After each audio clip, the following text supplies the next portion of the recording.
चालू केलं का? हो. नमस्कार, मी कुमारी ॲडव्होकेट भाग्यश्री बाबाराव गवई, बहुजन समाज पार्टी महिला आघाडी जिल्हा अध्यक्षा, सामाजिक कार्यकर्ता तथा शेतकरी कन्या आज पातूरचे तहसीलदार व गट विकास अधिकारी यांच्याकडे निवेदन दिले आहे।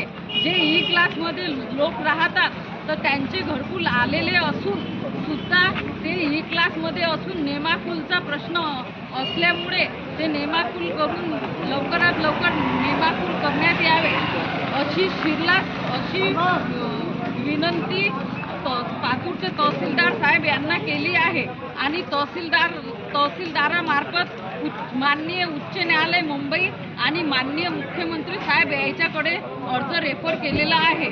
शिरला हद्दीमध्ये येणाऱ्या ई क्लासमध्ये समतानगर येथे 70-80 लोकांचे रमाई घरकुल आले असून त्यांना शासन लाभ देत नाही आणि भीमनगर झोपडपट्टीमध्ये सुद्धा तीच समस्या आहे।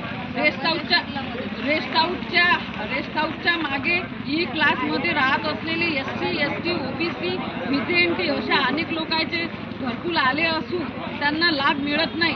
या अगोदर 2021-22 मध्ये लोकांना घरकुल मिळत होते, पण आता नेमाकुलची पद्धत ही SDPOने बंद केली आहे।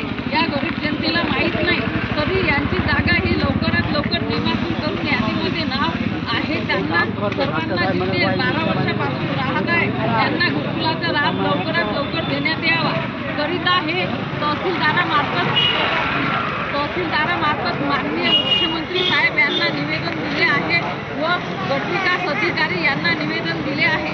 7 दिवसाच्या आत जर यायचा नेमाकुलची समस्या मार्गी न लागल्यास आम्हाला लोकशाही पद्धतीने बहुजन समाज पार्टीच्या वतीने शेकडो महिला घेऊन जिल्हा कचेरी समोर आंदोलनाला बसावे लागेल व तदनंतर मुख्यमंत्री कार्यालय मुंबई इथं मोर्चा न्यावा लागेल करिता 7 दिवसाच्या आत लवकरात लवकर या गोरगरिबाची नेमाकुलची शिरला येथील समस्या लवकरात लवकर मार्गी लावी अशी आम्ही निवेदन अर्ज दिलेला आहे।